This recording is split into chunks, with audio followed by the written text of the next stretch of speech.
That's trying to make Kenpo work. I'm going to cover a very, very basic topic called the neutral bow. I thought that this was basic, but to be blunt, I'm looking around at different places as I travel and search YouTube endlessly for Kenpo, and it seems to be not so basic. The neutral bow stance, as we're taught, we all know about the toe-heel alignment, 50-50 weight distribution, knees bent, back straight, hands are up. You learn this in short one, delayed sword. You learn it as basic, one of the first things you learn.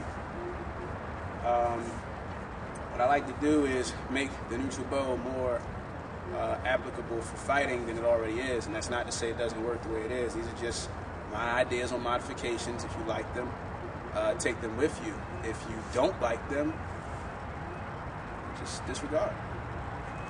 First thing we learn is that we're at 50-50 weight distribution, toe-heel alignment. All weapons have a clean path to the targets. What I like to do here is to turn the back foot a little bit so it's pointing towards the guy and getting ready to run through. I don't like giving up ground beyond the first 1 or 2 steps because I want to be taking control of this guy, going after him. If you read the blog I put up about my personal martial arts journey, I like to go after the guy's neck if I can get it, to end the fight, and go back home to my son that you've seen run around with my clips. So I turn my foot and I spring load this leg. I should feel a little bit of tension in my calf because I'm about to run through this guy. That's my plan. I'm not this guy, it's my brother. I'm not running through him, I'm running with him, and we're running through people like the Giants ran through the Patriots. But anyway, we're going to get ready to drive through this guy.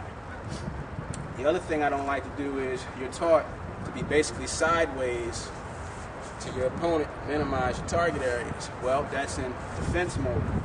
My Kenpo, the way I like to practice it, is offensive, not defensive. I think the best defense is to just keep hitting the damn guy and breaking stuff, and he has less time to deal with you if you're dealing with him.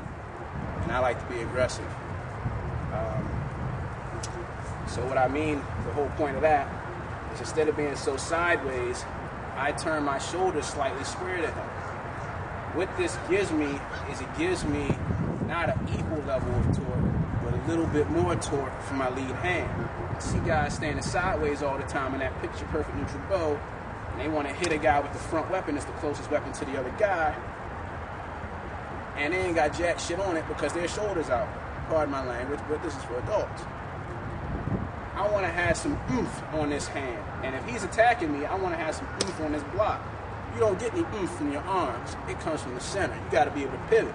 You got to move the hips. Like a lot of activities. Anyway, so you're sitting here. I square up a little bit. Yes, I do open my center line a little bit. I am aware of this. Yes, I do present a few more targets to the guy. Yes, I'm aware of this. But like I said, I want to be offensive, and I want to have it loaded, ready to go and get him. I don't want to have to sit here and throw a little weak sauce jab that doesn't have any oomph on it. And I don't want to throw a weak sauce block that can't block anything that he's throwing. I'm already giving up 60 pounds to him. I need a little more firepower. So I load up and get ready for the firepower. And I see a lot of demos, and I'm guilty of this as well when I'm goofing off, covering out. And the arms are way out. Kenpo stance. Or, well, if you're fighting somebody, you don't want your arms out here. I don't know where you train at, but I know where I train at. If I'm lying up in front of the guy, and his arms are out here by me, in a classic Kenpo stance,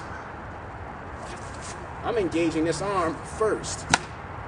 This is the first thing I want. And not to sit here and get too much into my personal history and all that good stuff, but I had a guy once that swore he did Muay Thai, and we decided to see what was better, Kenpo or Muay Thai, and he didn't do Muay Thai, but anyway, he lined up like this, thinking he did Muay Thai and had his arm out here. Well, I came in and engaged at the same time he was trying to jab, and I took this arm and went like that. Well, we were practicing, but we ended up having a nice little hospital trip after that because he was already extending the arm, and I wasn't planning for it, and I went after the arm he was extending, and that whole borrowed force thing, and it was ugly. So, having this neutral bow be functional, hands not out here, Hands are into me. Now somebody will look at this and say, well, it looks like you're doing, you know, boxing, or kickboxing, what have you. Yes, I have a background in that, but this is just raw Kenpo. That makes sense. I want all my weapons loaded and ready to go. I want all my blocks loaded and ready to go. This hand's out here like this. This block is not loaded. This one.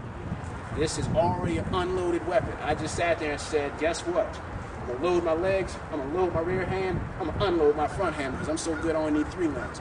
And I'm going to give you something to break, something to check, something to manipulate me with. No, the hands are to me, shoulders a little bit turned, so I had some oomph, leg getting ready to run through this guy. That's the basic fundamentals of taking the standard neutral bow stance and getting ready to run through this guy with it. That's the neutral bow. The not so neutral bow, as some people call it.